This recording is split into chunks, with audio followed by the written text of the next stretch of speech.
Olá, tudo bem? Na nossa aula de hoje, dando sequência ao nosso conteúdo de direito administrativo, vamos estudar uma das primeiras partes da matéria de intervenção do Estado na propriedade privada.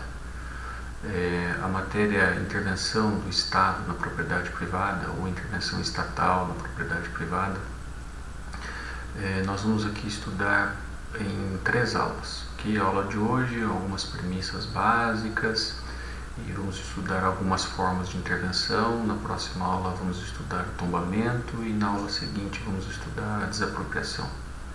Okay? Bom, como de costume, foi colocado no AVA, no sistema para vocês, o PowerPoint guia da aula de hoje, né, com algumas informações iniciais e de orientação a respeito da aula de hoje. Então eu peço que vocês, caso já estejam com esse material aberto ou ainda não fizeram o download, façam para que a gente possa acompanhar em conjunto. Em relação à legislação, hoje nós usaremos a Constituição Federal e usaremos alguma remissão, alguma referência a normas federais, ok? Porque cada uma dessas modalidades de intervenção possui um regramento próprio, uma norma própria, né? Não existe uma lei que trate de todas as modalidades de intervenção. Cada uma delas tem a sua lei específica e mesmo dentro de modalidades específicas de intervenção, nós temos vários diplomas legais que regulamentam assuntos específicos. Tá? Então aqui a legislação é bem esparsa e bem variada, tudo bem? Evidentemente que nós nos concentraremos na legislação principal a respeito de cada uma das modalidades de intervenção do Estado na propriedade privada. Então vamos lá ao nosso material de PowerPoint. Tá? Então, como norma base, como livro base da nossa disciplina, seguindo orientação institucional, continuamos em Direito Administrativo com o livro da professora Miriam, okay, que consta lá da biblioteca virtual. Podem continuar utilizando, só que agora, né, ao invés de usar a parte, né, de bens públicos, né, que nós já estudamos, vamos estudar agora o capítulo referente à intervenção do Estado na propriedade privada. Evidentemente que a bibliografia que foi passada no plano de ensino para os senhores continua válida, vocês podem utilizá-la também como fonte de estudo. Bom, na aula de hoje, a matéria a ser estudada é a seguinte: vamos estudar um conceito de intervenção do Estado na propriedade, os fundamentos dessa manifestação estatal, as modalidades de intervenção do Estado na propriedade privada, que são 6, okay? Servidão administrativa, limitação administrativa, ocupação temporária, requisição administrativa, tombamento e desapropriação. São essas 6 que estudaremos. Na aula de hoje estudaremos 4: a servidão administrativa, a ocupação temporária, a requisição administrativa e a limitação administrativa. Tudo bem? E cada uma dessas nós tocaremos em pontos semelhantes. Então estudaremos um conceito, né, de cada uma delas, estudaremos quais são as suas fontes normativas, ou seja, qual é a legislação aplicável, são as leis, os diplomas normativos que regem cada uma delas, qual é o seu objeto, forma de instituição, né, como é que faz para fazer uma servidão, como é que faz para fazer uma ocupação temporária, as formas de instituição, forma de criar, né, essa intervenção. Bom, se a gente estuda a forma de criar, também vamos estudar a forma de extinguir, de acabar com elas, e a indenização, né, porque afinal de contas, se é o Estado que vai intervir na propriedade privada, né, precisamos saber se dessa intervenção cabe indenização ao particular proprietário do bem móvel ou imóvel sobre o qual interveio o Estado. Tá bom? Então, na nossa aula de hoje, apenas repassando, estudaremos o conceito de intervenção, seus fundamentos e 4 de suas modalidades: servidão administrativa, limitação administrativa, ocupação temporária, e a requisição administrativa. Tudo bem? Então vamos dar seguimento à nossa aula e vamos falar sobre um conceito de intervenção do Estado na propriedade privada. Caso vocês queiram anotar, tomem nota, um conceito doutrinário. Tudo bem? Intervenção do Estado na propriedade são limitações estatais que incidem sobre as faculdades de uso, ocupação e modificação da propriedade para atender o interesse público. E elas podem implicar uma imposição de fazer, pode implicar a imposição de uma obrigação de fazer, de se abster de fazer algo, de se deixar de fazer algo sobre essa propriedade. Então, senhores, intervenção do Estado na propriedade são limitações estatais que incidem sobre bens particulares, móveis, imóveis, corpóreos ou incorpóreos. Eles incidem nas faculdades de uso, ocupação e modificação da propriedade deste particular, de modo que o Estado impõe ao particular algumas obrigações de fazer, de abster-se de fazer alguma coisa, não fazer alguma coisa, ou de deixar de fazer alguma coisa. Tá? Então, quando o Estado intervém na propriedade privada, através de uma dessas modalidades que eu ditei agora há pouco, o que o Estado faz? Há um interesse público que precisa ser satisfeito. E para que esse interesse público seja satisfeito, o Estado precisa intervir na propriedade privada de alguém, num bem móvel, num bem imóvel, corpóreo ou incorpóreo de alguém, de modo que aquelas faculdades que todo proprietário tem sobre os seus bens, elas vão sofrer alguma limitação, alguma restrição, seja no poder de usar, no poder de gozar, no poder de usufruir ou até mesmo no poder de dispor dessa propriedade. Tudo bem? Veja, o que nós vamos estudar hoje, intervenção do Estado na propriedade privada. Veja, intervenção do Estado, figura estatal, na propriedade privada de particulares. Né? Então aqui nós temos dois fenômenos contrapostos: atuação do Estado e propriedade privada do outro. Né? O que é propriedade privada? Isso vocês vão estudar mais à frente no curso, vão estudar em direitos reais. Okay? Vocês estudam propriedade, não estudam direitos reais. Tá? E o que é propriedade? Né? Um conceito bem simples. A propriedade está prevista no Código Civil, no artigo 1228, que diz mais ou menos assim, caso vocês queiram acompanhar lá no Código Civil de vocês, no Vademécum ou na internet, diz assim que o proprietário, artigo 1228, o proprietário ele tem a faculdade de usar, gozar, de dispor da coisa e o direito de reavê-la do poder de quem quer que injustamente a possua ou a detenha. Então veja, aquele que é proprietário de um bem imóvel, ele tem poderes ou faculdades. Aí a doutrina civilista, ela cada qual utiliza prefere utilizar a expressão faculdades ou poderes. Mas enfim, independentemente da nomenclatura, o proprietário de bem imóvel, vamos ficar nessas espécies de bens, ele tem poderes sobre o bem. Ele exerce alguns poderes sobre esses bens, né? Poder de usar o bem, poder de gozar do bem, poder de dispor do bem, de alienar ao bem, né? Locar, doar, fazer comodato, vender o bem, né? Isso tudo é faculdade de disposição. Além de ter o poder de perseguir esse bem em face de quem injustamente possua este bem móvel ou imóvel, né?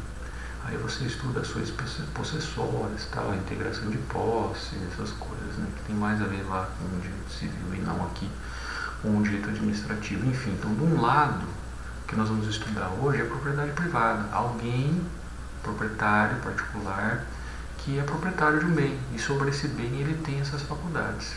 E a impressão que se tem, né, que quando você menciona a propriedade, é que o uso, né, o exercício dessas faculdades ou dessas prerrogativas, desses direitos sobre o bem, parece que é ilimitado, né? Eu posso usar o bem do jeito que eu quiser, porque eu sou proprietário, eu uso minha casa do jeito que eu quiser, eu uso meu carro do jeito que eu quiser. Ou eu usufruo, né, do meu bem do jeito que eu quiser, ou disponho do meu bem do jeito que eu quiser. Se eu quiser doá-lo, eu dou. Se eu quiser vender, eu vendo. Se eu quiser alocar, eu vendo, né? Porque eu sou proprietário, eu tenho esses poderes e eu os exerço sobre o bem de forma ilimitada. Mas não é esse o raciocínio mais correto, não é essa a conclusão mais correta, porque quando estudamos propriedade privada, ao lado dessa autonomia da vontade, né, essa autonomia privada, né, que existia lá no Código Civil de 1916, né, com a Constituição Federal de 1988, essa autonomia da liberdade, autonomia privada, né, autonomia da vontade, ela sofre uma restrição, uma releitura, né, porque diz a Constituição que de fato é um direito fundamental das pessoas a propriedade. Mas logo em seguida a Constituição diz o seguinte, que a propriedade, que é um direito fundamental, ela tem que ser exercida segundo os ditames da sua função social, né? Então, assim, o exercício da propriedade, desses poderes da propriedade, não é ilimitado, né? Ele tem que obedecer à função social da propriedade. É nesse sentido que a gente começa a pensar em inserir a figura do Estado intervindo na propriedade particulares. Porque, veja, o Estado, como já visto para vocês, assim, de uma forma muito genérica, né, ele deve satisfazer o interesse público, o interesse da sociedade, da coletividade, o interesse de todos, né? E para isso, o Estado ele detém alguns poderes, ele se submete a um regime jurídico que é diferenciado dos particulares, um regime jurídico de direito público, que lhe confere algumas prerrogativas, né, que os particulares não têm, né? Esse regime jurídico administrativo que o Estado se submete dá algumas prerrogativas para o Estado que o particular jamais terá. E uma dessas prerrogativas é intervir na propriedade privada para satisfazer o interesse público ao fundo, ok? Então é isso que a gente estudará na aula de hoje e nas modalidades de intervenção. Em todas essas modalidades de intervenção teremos esse pano de fundo, tá?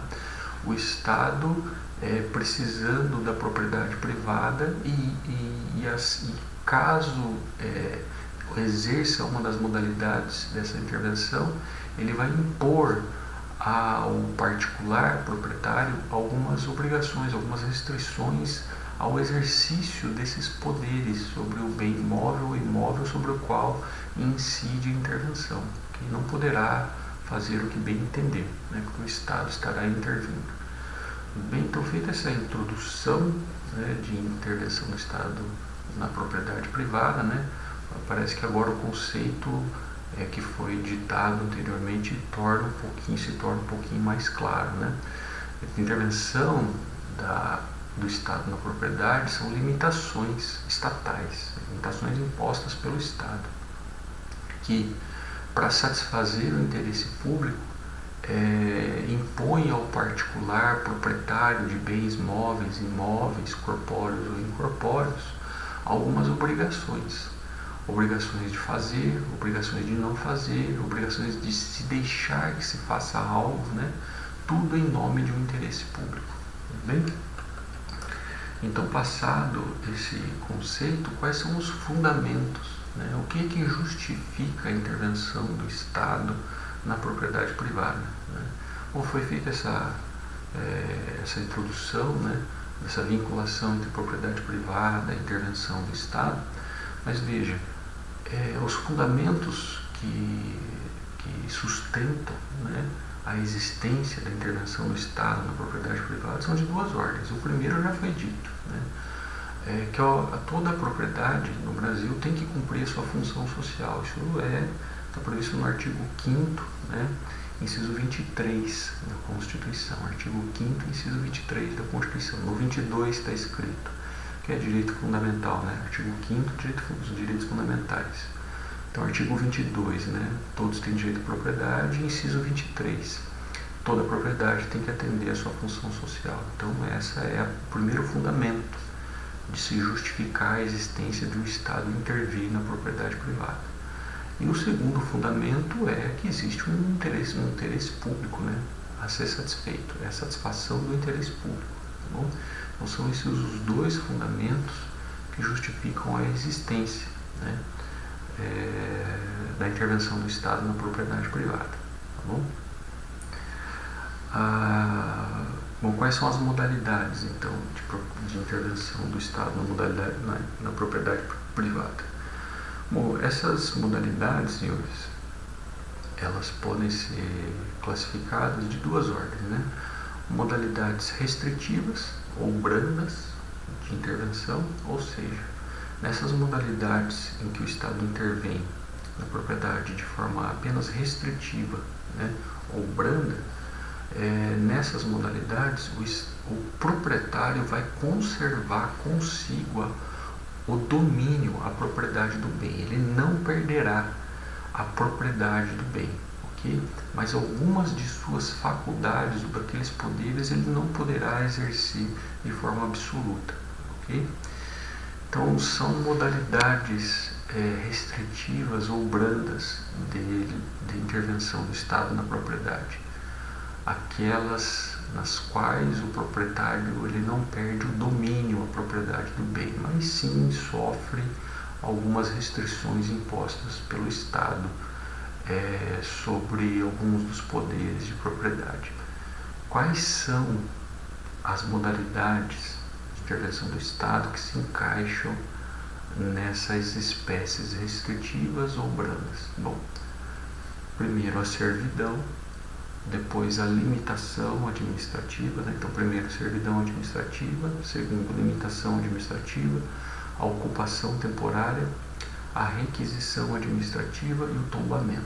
Okay? Então, das 6 espécies de intervenção do Estado na propriedade privada, das 6, 5 são restritivas ou brandas, ou seja, em 5 o proprietário não perderá a propriedade do bem em favor do Estado. Tá? Quais são essas 5? Servidão administrativa, limitação administrativa, ocupação temporária, requisição administrativa e o tombamento. Por outro lado, existe uma outra modalidade de intervenção que a gente chama ela de supressiva, de supressão ou drástica. Aqui, senhores, o proprietário, nessa modalidade de intervenção do Estado, o proprietário perderá, né? O Estado retira a propriedade do seu titular originário, né? De modo que o proprietário perderá a propriedade do seu bem em favor do Estado. Isso tudo para atingir um determinado interesse público. E a única modalidade supressiva de intervenção do Estado é a desapropriação. Tudo bem? Bom, então, feita essa organização, essa classificação das modalidades de intervenção do Estado em restritivas e supressivas, vamos iniciar então o estudo a respeito, na aula de hoje, de 4 modalidades de intervenção do Estado: servidão administrativa, limitação administrativa, requisição administrativa e ocupação temporária. Também vamos começar sobre a servidão administrativa. Bom, a servidão administrativa é um tema que é estudado lá no direito civil e também é estudado aqui no direito administrativo. Tudo bem? E aqui no direito administrativo, a servidão ela tem natureza de direito real. Okay? A gente estuda a servidão real, a servidão que existe entre imóveis, não entre pessoas. Tá? E quando a gente estuda a servidão como um direito real que envolve imóveis, sempre haverá numa servidão real dois imóveis envolvidos, um imóvel serviente, tá? E um imóvel dominante, um imóvel serviente, um imóvel dominante. Então veja, o imóvel serviente é que prestará alguma utilidade para o imóvel dominante. O imóvel dominante será, entre parênteses, entre aspas, servido pelo imóvel serviente. Tudo bem? Então, feita essa ideia inicial de servidão real, né, que é o que a gente vai estudar agora de servidão administrativa, anote um conceito de servidão administrativa, né? Primeiro eu vou passar um conceito mais simples e depois passo um conceito um pouquinho mais elaborado, tomem nota. A servidão administrativa é um direito real de gozo sobre coisa alheia, coisa de terceiro. E ele é instituído em benefício de entidade diversa da sacrificada, que é instituído em benefício de entidade diversa da sacrificada. Okay? Então aqui a gente vê, né? Ele é um direito real que é instituído sobre um bem, tá? Que é o bem serviente, em benefício de quem? Do bem dominante. Tá? Especificamente, né? É um direito real, né? Servidão administrativa é um direito real de gozo, que tem natureza pública, afinal de contas, estamos estudando servidão administrativa e não servidão do direito civil, então tem natureza pública, é um direito real de gozo, de natureza pública, instituído em imóvel, okay? Instituído em imóvel, de propriedade alheia. Então a servidão administrativa é um direito real de gozo, natureza pública, que é instituído e incide sobre um bem de propriedade alheia. Que tipo de bem? Imóvel, só bem imóvel, tá bom? E quem é que institui a servidão administrativa, que é esse direito real de gozo sobre bem imóvel particular? Uma entidade de direito público. Quem são as entidades de direito público?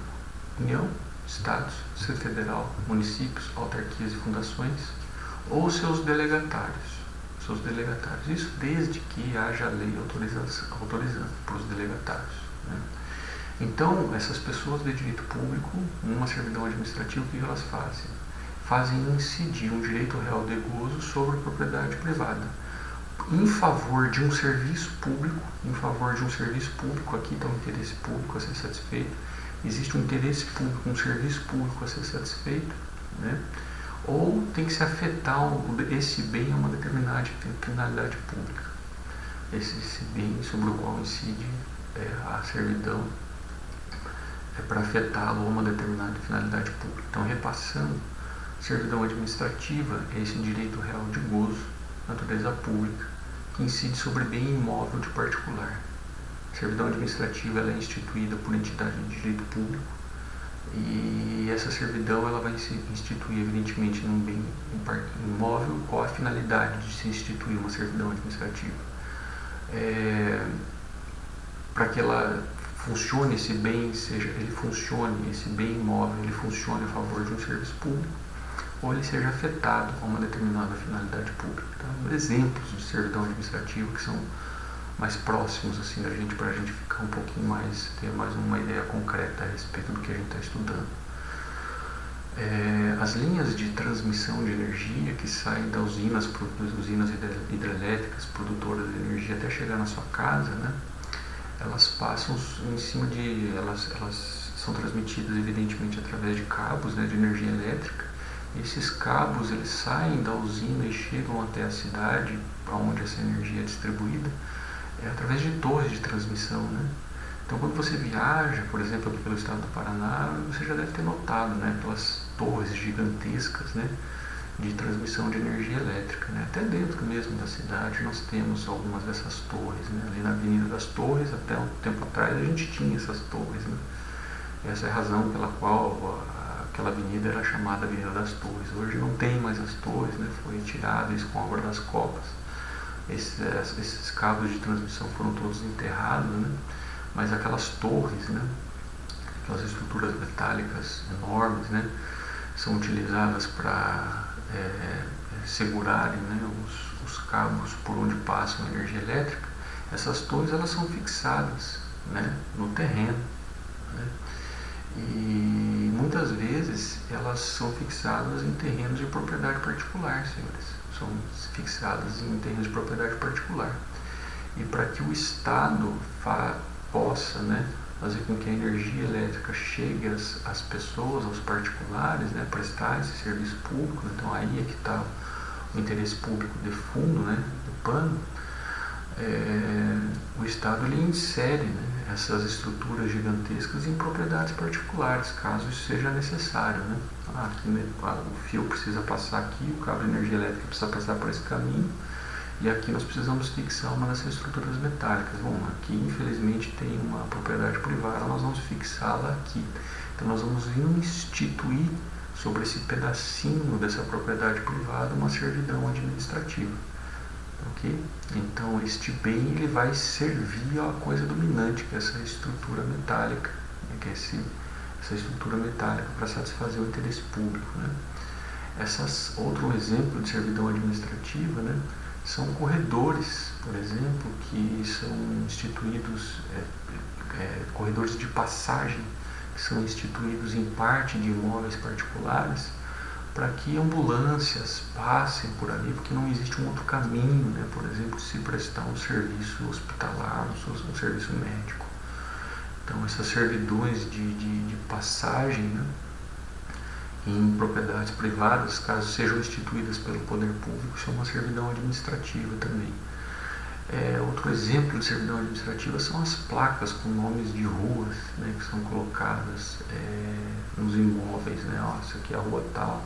Quando é inserida dentro da propriedade privada, isso é uma servidão administrativa também. Tá bom? Então, feito um conceito de servidão administrativa e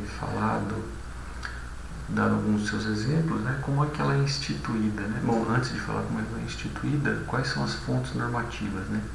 Bom, aqui nós temos várias fontes normativas, tá bom, senhores? Há vários diplomas legais que regulamentam espécies de servidão administrativa. Então, a principal delas, a principal fonte normativa é o Decreto-Lei 3365 de 1941. O principal diploma normativo a respeito de servidão administrativa é o Decreto-Lei 3365 de 1941, especialmente lá no seu artigo 40. Tá bom? Nós também temos alguns regramentos de servidão administrativa no Código de Águas,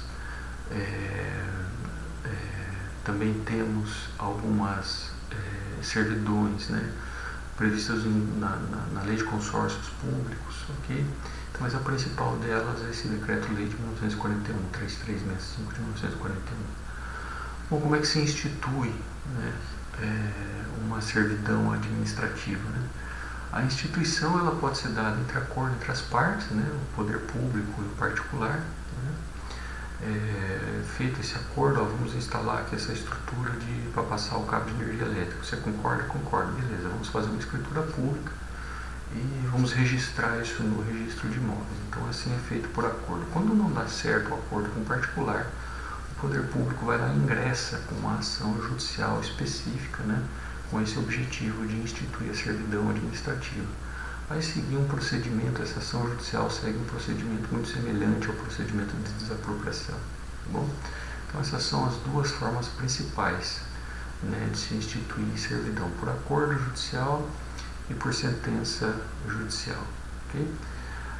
Como é que se extingue, né, uma servidão administrativa? Bom, em princípio, né, servidão administrativa, uma vez instituída, como ela é instituída, criada para satisfazer um interesse público que é perene, né, que é permanente, então a servidão administrativa ela acompanha, né, o interesse público. Né? Enquanto subsistir o interesse público, a servidão administrativa ali vai continuar existindo. Então dá-se um caráter de perpetuidade à servidão administrativa. Mas ela pode, evidentemente, deixar de existir. Né? Por exemplo, quando deixar de existir o bem que foi gravado com a servidão, né, deixou de existir o bem que foi gravado com a servidão deixa de existir também. Né? Quando esse bem particular que foi gravado, uma outra forma de extinguir, né? Quando esse bem ele for incorporado ao patrimônio público, também deixa de existir a servidão administrativa, tá? Então, são formas de extinção da servidão, tá?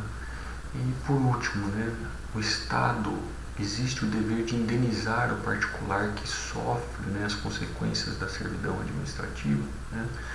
Então, de acordo com esse decreto-lei de 1941, 3365, né, o poder público ele pode instituir servidões mediante indenização, né? Mas evidentemente, né, que só haverá indenização, a gente só fala em indenização quando o particular sofre prejuízo, né? Então, caso o particular demonstre a existência de prejuízos sofridos com a instituição de determinada servidão administrativa em bem imóvel de que é proprietário, né, ele poderá solicitar a indenização devida ao poder público. Então, ela é indenizável, sim, desde que se prove que haja, que tenha sofrido prejuízo o proprietário.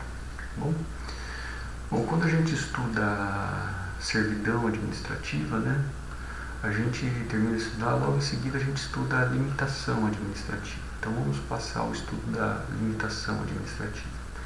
Vou dar um conceito breve para os senhores, né? Para que vocês anotem, né? Então, limitações administrativas, né? Agora, uma segunda modalidade, intervenção do Estado na propriedade privada, limitação administrativa, também, né? São restrições estatais que são impostas por atos normativos à propriedade, né? Em geral, vários proprietários aqui vão sofrer restrição ou restrições em sua propriedade. Isso é imposto geralmente por um ato normativo e que alcança um número determinado, às vezes até indeterminado, de proprietários, né? E esses proprietários eles vão sofrer algumas restrições impostas pelo Estado, né? Restrições essas que vão se consubstanciar em obrigações de fazer, não fazer, de se abster que se faça alguma coisa. Então, essa limitação administrativa é muito próxima, né, da servidão administrativa. Mas aqui nós temos algumas diferenças. Tá? Porque a servidão administrativa ela incide sobre bem imóvel sempre, né? Bem imóvel sempre sobre bem imóvel. E é um bem imóvel específico, né, de um particular X ou particular Y, né? E na limitação administrativa é diferente, né? Vários proprietários de bens vão sofrer uma determinada limitação administrativa. E a limitação administrativa, ela também, uma outra diferença, né, é que ela não se aplica, não incide apenas sobre bens imóveis, ela também pode incidir sobre bens de outras naturezas, tá? Bens móveis também, inclusive serviços, tá bom? Então, diferenças entre servidão e limitação. Servidão, bem imóvel, limitação, bens imóveis, móveis e serviços, né? Servidão alcança um proprietário individualizado, né? E a limitação administrativa, um número às vezes indeterminado de proprietários, tá?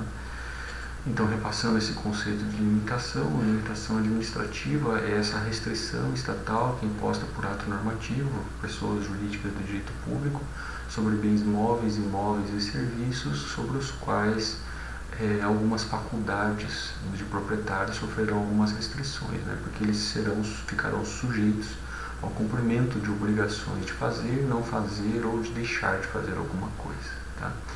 Então, aqui exemplos de limitação administrativa, senhores, nós temos no campo urbanístico, né, das cidades, principalmente regulamentado pelo Estatuto das Cidades, algumas limitações no campo urbanístico, né?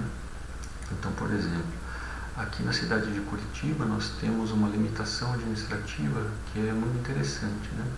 O plano diretor da cidade de Curitiba e outras normas também municipais, códigos de postura e tal, todos do município de Curitiba, eles impõem limitações à altura de prédios, né? Então observem, caso já não tenham observado, que muito próximo, né, próximo à rua onde passam os ônibus expressos, né, os biarticulados vermelhos, os prédios que existem, foram construídos ali, são bem altos, né? E à medida em que você se distancia dessas ruas onde passam os ônibus vermelhos, os expressos, ou o ônibus azul e tal, os prédios eles vão diminuindo a sua altura, né? Isso não foram os proprietários que fizeram assim, não, é uma lei municipal que impõe essa limitação administrativa. Você quer construir nesta área, nesta zona municipal, aqui você pode construir prédio até essa determinada altura. À medida que você vai se distanciando, o município, vou dizendo qual que é a altura dos prédios, que até chegar a um determinado ponto em que você não pode mais construir prédio, né? Ou você aqui só pode construir casa e sobrado. Prédios aqui já não pode mais acima de 4 andares, por exemplo. Tá? Então isso é uma limitação administrativa para organizar o crescimento de um determinado município, né? Um outro exemplo de limitação administrativa também, senhores, por que os prédios, né, precisam ter extintor de incêndio, né, no seu interior, colocados em locais específicos, né? Porque foi um gênio que teve essa ideia e tal, um engenheiro. Não, isso é imposição de norma municipal, tá? Isso é uma limitação administrativa. Mas o prédio é meu, eu quero construir o prédio na altura que eu quiser. Não, querido, não pode, porque aqui você tem que obedecer essa limitação administrativa. Aqui eu não quero colocar extintor de incêndio, porque é um troço vermelho, ele fica muito aparente, não é visualmente bonito, tal. Não interessa, tem que colocar, porque existe uma limitação, uma imposição do Estado a essa obrigação. Você tem que se submeter a essa obrigação de fazer, ok? Ou obrigação de se abster ou deixar de fazer alguma coisa. Um outro exemplo de limitação administrativa também, senhores, em relação à construção de imóveis no arredor de aeroportos, né? Então, quando vocês vão até ali, se deslocando ao aeroporto de São José dos Pinhais, vocês notam, né, que à medida em que as construções vão chegando, residenciais ou comerciais, vão chegando próximas ao aeroporto, aos redores do aeroporto, você não vê prédio, ou vê prédio assim, muito baixinho, de 2 andares. Mas a maior parte das construções ela é composta nessa área por casas e sobrados, né? Nossa, por que será, né? Por que será? O avião vai pousar ali, né? É uma área de circulação de aeronaves, né? Então não pode ter ali prédios muito altos, né? Então o Estado ele limita a construção de prédios a uma determinada, de edificações, né? A uma determinada altura, né? Em razão do que existe um interesse público ali, que é a prestação desse serviço, né, de transporte aéreo, tudo bem? Então, a próxima vez que vocês se deslocarem ali para o aeroporto, a região de São José dos Pinhais, deem uma olhada no arredor, né? Vocês vão notar, nossa, é verdade, aqui não tem prédio muito alto, por que será? Isso é uma limitação administrativa, tá bom, senhores? Como é que faz para instituir a limitação administrativa? Bom, como elas têm um caráter genérico, né, e alcançam um número indeterminado de proprietários, a limitação administrativa ela é imposta por lei, tá, senhores? E secundariamente por atos administrativos, tá? Então não é feito por acordo nem por processo judicial, tá? Ela é instituída, ela é criada por lei ou por ato administrativo. Bom, se ela é criada por lei, a sua extinção também obedece à mesma forma. Então a extinção também é dada por lei. Cabe indenização? Bom, em regra não cabe indenização, né? Porque essa imposição de limitação administrativa ela é genérica, né? Alcança um número indeterminado de proprietários, além do que ela é abstrata. Então, em regra, de imposição de limitação administrativa não cabe dever de indenizar, mas existem alguns casos jurisprudenciais, né, que é possível se pleitear a indenização. O proprietário do imóvel pleitear uma indenização. Quando, por exemplo, a limitação que é imposta ao um determinado conjunto de imóveis, ela é desproporcional à satisfação do interesse público, né? Então, quando há desproporcionalidade na obrigação imposta ao particular a título de limitação administrativa, nasce para esse particular o direito de ser indenizado. Bom, então, em regra, elas não são indenizáveis. Mas algumas hipóteses aí muito específicas, jurisprudenciais, a exemplo dessa de ônus muito desproporcional suportado pelo particular, aí seria cabível indenização. Tudo bem? Bom, as fontes normativas, esqueci de falar isso, as fontes normativas das limitações administrativas estão concentradas na Constituição Federal, ok? Na Constituição Federal. Aonde, professor? Bom, toda propriedade, todos temos o direito fundamental à propriedade e o exercício dessa propriedade tem que atender à sua função social, ok? Aliás, inclusive na ordem econômica, né? Um dos fundamentos, princípios da ordem econômica é a propriedade privada e o atendimento da sua função social. Então, a própria ordem econômica brasileira, ela é pautada, fundada, né, nesses princípios de função social da propriedade. Okay? Então, esses são os seus fundamentos normativos de natureza constitucional. Bom, dando seguimento nessa aula, agora vamos conversar um pouquinho sobre requisição administrativa e ocupação temporária. Okay? Bom, em relação à requisição administrativa, senhores, tomem nota de um conceito. É uma modalidade restritiva de intervenção do Estado na propriedade, assim como as outras que a gente estudou hoje, assim como servidão, limitação. É uma modalidade restritiva de intervenção do Estado na propriedade. Tá? Se é restritiva, significa que o proprietário não vai perder a propriedade, tudo bem? E ela é autoexecutória, pela qual o Estado vai se utilizar de bens imóveis, móveis e de serviços particulares para satisfazer o interesse público em caso de iminente perigo público. Então veja, o que é a requisição administrativa? Então, a requisição administrativa, senhores, o Estado ele vai intervir na propriedade privada, ok? Não vai tomar a propriedade, só vai fazer uma intervenção, vai ser uma restrição. A requisição, ela para ter aplicação, para que ela seja aplicada, para que o poder público possa fazer uso dela, é absolutamente necessário que se esteja presente de um iminente perigo público. Iminente perigo público. O perigo público está em vias de acontecer, que está ali à nossa frente. É só nessa hipótese que tem cabimento a requisição administrativa. Iminente perigo público. Então, em casos de iminente perigo público, o Estado ele pode requisitar bens imóveis, bens móveis e serviços de particulares para satisfazer um determinado interesse público. Okay? Veja, hoje, né, 2020, abril de 2020, nós estamos passando aqui no Brasil por um estado de iminente perigo público, né? Iminente perigo público em crescimento, em decorrência aí desse coronavírus, né? E o Estado brasileiro, né?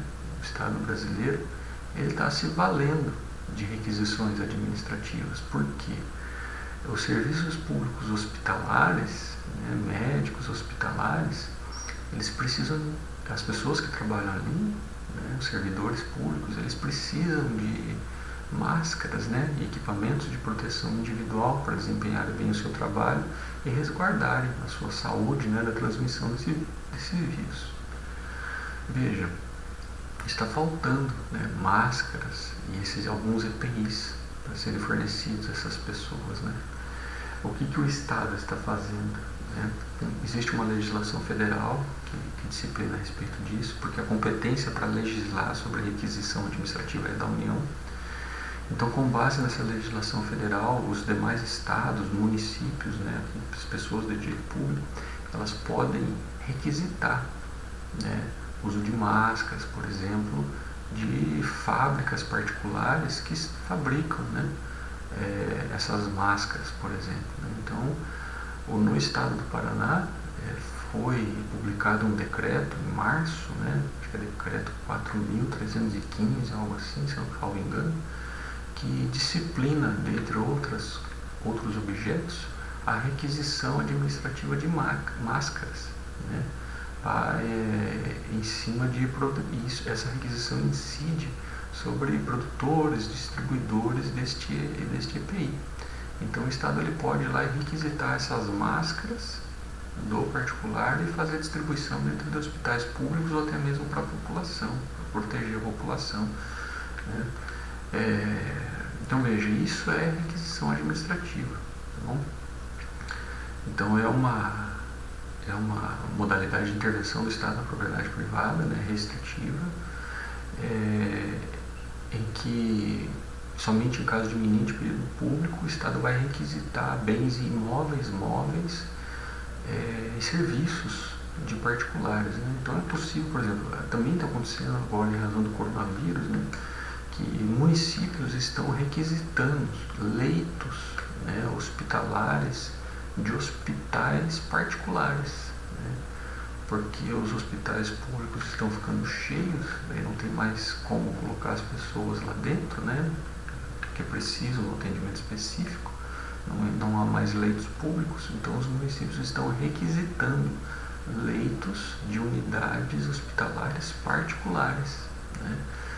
Também é possível requisitar bens imóveis particulares, né? Então, por exemplo, existem estádios, né? Algumas pessoas alguns governantes, né, estão pensando em requisitar estádios que são propriedades particulares, né, alguns deles, para que no seu interior sejam construídos hospitais, né, para atender essas pessoas. Então, bens imóveis estão sendo requisitados. Não é que o bem imóvel, o estádio, vai passar para a propriedade particular, não. O Estado ele só requisita o bem imóvel para que em um determinado período ele seja utilizado para essa finalidade específica. Acabou o perigo público, o iminente perigo público, tudo volta ao normal, tudo bem? Tudo, a requisição administrativa acaba, tá bom? O entendido o que é requisição administrativa, né? Qual que é o seu fundamento jurídico, né? Onde ela está prevista na legislação aplicável? A requisição administrativa ela está prevista na Constituição Federal, tá, senhores? Isso no artigo 5º, inciso 25 da Constituição, que diz assim: em caso de iminente perigo público, a autoridade competente poderá usar propriedade particular assegurada ao proprietário indenização posterior se houver dano. Tá? Então é muito claro, né? Muito mais claro, inclusive, do que eu expliquei, né? Em caso de iminente perigo público, a autoridade pública competente poderá usar, né, de propriedade particular, imóvel, móvel e serviço, assegurado ao proprietário o direito de ser indenizado posteriormente, caso haja dano. Então aqui a gente já vê que é possível sim a indenização em razão da requisição administrativa, mas tem que comprovar dano, tá bom? Além desse dispositivo constitucional, né, nós temos outras normas espalhadas aí no ordenamento brasileiro que tratam de requisição em pontos específicos, né? Então, por exemplo, nós temos o Decreto-Lei 4812 de 1942, que trata de requisição civil e militar necessária à defesa e segurança nacional, tá? Em relação a esse Covid, né, o coronavírus, nós temos aí uma lei de 2020, né, a Lei 13.979 de 2020, que trata aí de medidas de requisição, né, faz a previsão de requisição de bens e serviços, né, para atender para fazer medidas de emergência no enfrentamento dessa epidemia, né, no Brasil. Lei 13.919 de 2020, caso vocês tenham interesse, né? Então aí algumas normas, veja, para espécies de perigos públicos enfrentados, nós temos normas específicas, né? E quando o perigo público enfrentado ou a ser enfrentado não tem norma específica, o Estado, a União, porque só a União pode legislar a respeito, vai lá e produz a norma, que é o caso desse do coronavírus, que foi produzida uma norma específica de requisição para ele, tá? Então, uma coisa é competência para legislar, né? Quem tem competência para legislar a respeito de requisição administrativa é a União apenas. Agora, a competência para requisitar os bens ou serviços, aí é de qualquer entidade de direito público, União, Estado, Federal, município. Então, sobre o que recai, o objeto, né, sobre o que recai a requisição administrativa de bens imóveis, móveis e serviços de particulares. Tá? Como é que se institui uma requisição administrativa? Né? Bom, em razão dessa necessidade pública iminente para enfrentar um perigo público, né, isso não precisa de um processo não precisa de um processo administrativo prévio, né, para tanto, né? Enquanto perdurar a situação de perigo público, a requisição administrativa ela vai perdurar. Então ela se extingue na medida em que acaba também o perigo público a ser enfrentado. Tá bom? Então a sua instituição não precisa de processo administrativo, portanto, né? Faz-se de forma, evidentemente, que os atos de requisitório são escritos, são formais, né? Ofícios, etc. e tal, comunicações do Estado aos particulares, vou requisitar esse bem, esse aquele colar, mas não precisa de um procedimento administrativo prévio. Tá? E a sua duração, né? Dura a requisição enquanto durar o estado de perigo público. Tá bom? Indenização é cabível desde que se comprove o dano. Tá bom, vamos agora ingressar no final da nossa aula e vamos conversar agora a respeito da ocupação temporária. Né? A quarta modalidade de intervenção do Estado na propriedade que vamos estudar hoje. Né? Também a ocupação, um conceito, né? Também é uma modalidade restritiva de intervenção do Estado na propriedade privada, ou seja, o particular não vai perder a propriedade, ele vai se sujeitar ao cumprimento de algumas obrigações de fazer, não fazer, de se abster, né? Haverá algumas limitações que sofrem os seus poderes de propriedade. E o que é a ocupação temporária?